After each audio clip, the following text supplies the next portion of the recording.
Hello friends, అందరికీ నమస్కారం. Telugu life story వింటున్న ప్రతి ఒక్కరికి థ్యాంక్ యూ సో మచ్. భార్యాభర్తల మధ్య ఉన్న సంబంధము చాలా గొప్పది అంటారు. నిజమా? అయితే ఇది హస్బెండ్ అండ్ వైఫ్ గురించి మాట్లాడుకుందాం. ఈ స్టోరీ దాని గురించే. ఒకవేళ మీకు ఓపిక ఉంటే పూర్తిగా వినండి. భార్యాభర్తలంటే ఎంత ముద్దుగా, ఎంత హాయిగా ఒకరిని ఒకరు అర్థం చేసుకుంటున్నప్పుడు, ఒకరి సంతోషం ఒకరు షేర్ చేసుకున్నప్పుడు, ఒకరి ఫ్యామిలీ ఇంకొక 2 ఫ్యామిలీలు కలిసినప్పుడు అది ఎంత ఆనందం ఇస్తది అంటే వాళ్ళ ఇద్దరి మధ్యలకే తెలుసు. ఎవరికి? అనుభవించిన వాళ్ళకి తెలుసు.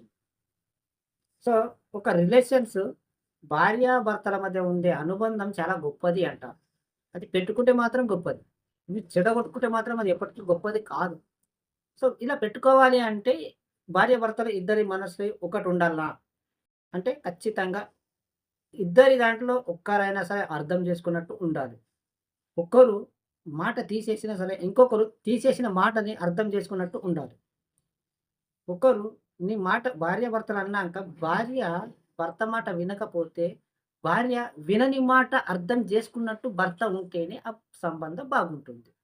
ఒకవేళ నేనెందుకు అర్థం చేసుకోవాలి, నా మాట విననప్పుడు, నాకు వాళ్ళు అవసరం లేదు అన్నప్పుడు, ఆ రిలేషన్స్‌లో ఉన్నప్పుడు పడే బాధ కన్నా వదిలేయడమే మంచిది.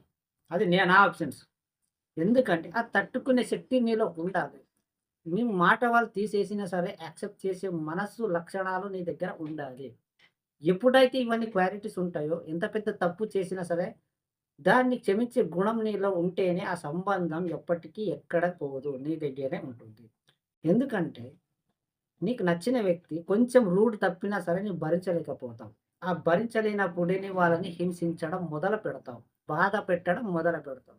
సరే, పెట్టేంతనే పెట్టు. కానీ ఎక్కువ బాధ పెట్టడం వల్ల వాళ్ళు తీసుకున్న పోయేసరికి సూసైడ్ చేసుకోవడం ఆలోచన, లేదా ఇంకా నెగటివిటీస్ గొడవలు జరగడమో, లేదా నిన్ను వదిలి వెళ్ళిపోవడమో ఇలాంటివి జరుగుతాయి.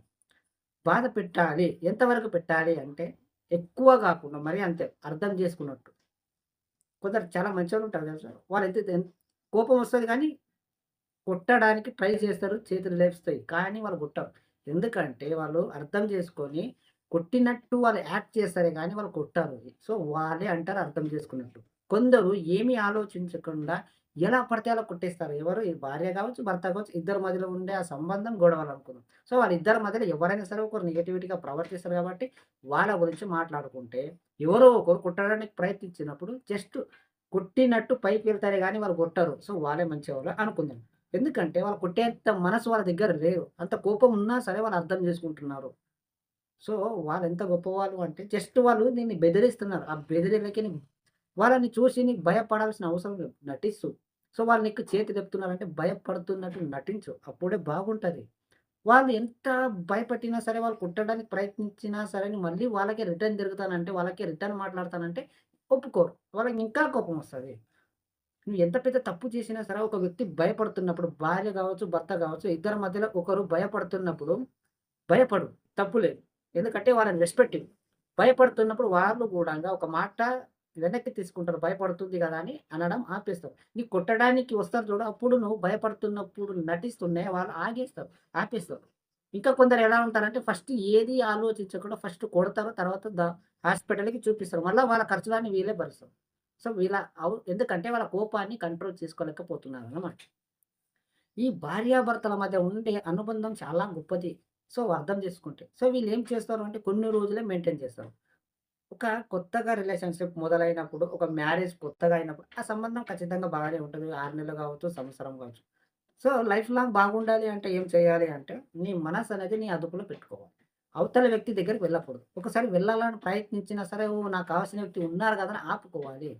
అలా ఉన్నప్పుడే ఇద్దరి మధ్యలో ఒక అనుబంధం చాలా గొప్పగా ఉంటది. ఒకరి గురించి ఒకరి ప్రేమ ఎక్కువ పెరుగుతది. నేను సింపుల్‌గా చెప్పాలంటే ప్రేమ తగ్గుతూ వస్తది అంటారు గదా! ప్రేమ తగ్గుతూ వస్తది. కానీ తగ్గించుకోనకుండా ఉండే కెపాసిటీ నీలో ఉండాలి. ఉంటది కూడా. అది నువ్వు దాన్ని గమనిస్తలేవు. నీకు ఆకలైనప్పుడు నీకు ఆకలైనప్పుడు ఆకలైతది. నీకు ఆకలైనప్పుడు నువ్వు తినకుండా ఉంటావు. నీకిష్టమైన వ్యక్తికి మాట్లాడాలి లేదా వాళ్ళని చూస్తున్నప్పుడు అది లవ్‌లో ఉంటది. లవ్‌లో నీ లవర్ కనిపించినప్పుడు నీకెంత ఆకలైనా సరే దాని మీద ధ్యాసే ఉండదు. నువ్వు గుర్తుపెట్టుకో అయినా కూడా సో వాళ్ళు పోయేంత వరకు వాళ్ళని వెయిట్ చేస్తూ ఉంటావు. వాళ్ళని చూస్తూ ఉంటావు. ఇది ప్రేమ పెరుగుతూ వస్తుంది. సో, నువ్వు ఆకలి మర్చిపోతున్నావు. సో, నువ్వు వాళ్ళ గురించి ప్రేమ ఎక్కువ పెంచుకుంటున్నావు. అదే ప్రేమ ఫస్ట్ నువ్వు ఆకలి మీద చూపిస్తే, సో, ఆ ఆకలి ఇంకా ఎక్కువ చూపిస్తది. నీకు అర్థం కాలేదనుకుంటే నేను ఇంకా సింపుల్‌గా చెప్పాలి అంటే, అక్రమ సంబంధం పెరుగుతూ ఉంటాయి. నీ భార్య ఉంది లేదా భర్త ఉన్నాడు. అవతల వ్యక్తి మీద నీకు సంబంధం పెరుగుతూ ఉంది. సో, నీ భార్య కన్నా వాళ్ళు చాలా అందంగా ఉన్నారు. అందంగా కనిపిస్తున్నారు. వీళ్ళని లవ్ మ్యారేజ్ చేసుకున్నారు. లేదా వీళ్ళని ఇష్టపడుతున్నారు. కానీ వాళ్ళ మీద మనసు పోతుంది. ఆ మనసు పోనివ్వకుండా నీతోనే ఉంటది. వాళ్ళని చూసినప్పుడల్లా ఓహో! నాకు కావాల్సిన వ్యక్తి వీళ్ళున్నారు గదా! సో, వాళ్ళకి ఏదైతే వాళ్ళ మీద మనసు పోతుందో, ఇష్టం పోతుందో, అదే వ్యక్తిని వీళ్ళ మీద ఇష్టపడేలా నువ్వు క్రియేట్ చేసుకోవాలి. నీకిష్టం లేనట్టు నువ్వు నటించాలి. ఆ వ్యక్తి మీద ప్రేమ ఏదైతే పోతున్నప్పుడే అది లాక్కొని మరి నీకిష్టమైన వ్యక్తి భార్య కావచ్చు, భర్తలు కావచ్చు, వాళ్ళ మీద చూపియండి.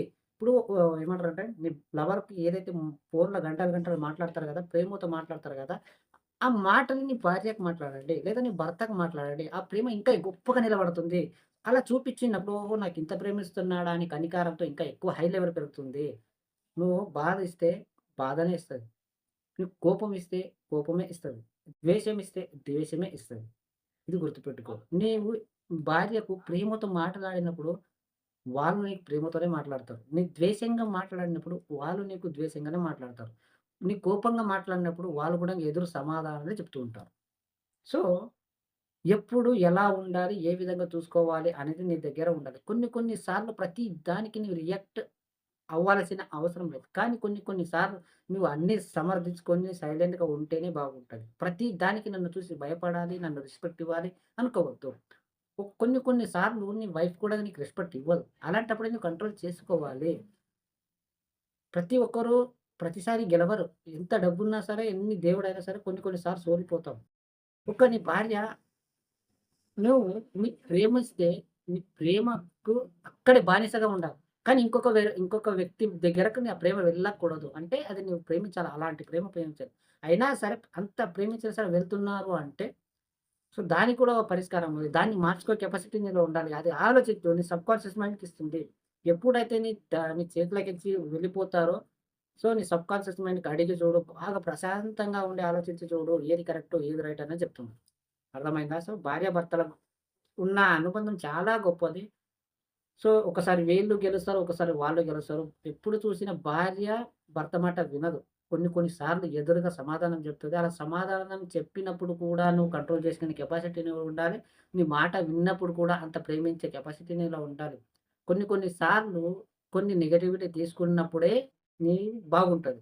సో, నేను తీసుకోను, ఒక్క మాట కూడా నేను తీసుకోను. ప్రతిసారి నా మాటనే వినాలి అంటే జరగదు. ఎవ్వరు వినరు. వాళ్ళకొక మనసుంటది. వాళ్ళు కూడా కొన్ని కొన్ని సార్లు రియాక్ట్ చేస్తారు. ఆ రియాక్ట్ చేసినప్పుడే నువ్వు తీసుకోవాలి. భార్యాభర్తల మధ్య ఉన్న సంబంధం చాలా గొప్పది. సో, మీరు ఇద్దరి మధ్యల అండర్‌స్టాండింగ్ ఉంటేనే మీ సంసారం బాగుంటుంది. అర్థమైంది అనుకుంటున్నాను నేను భార్యాభర్తల గురించి.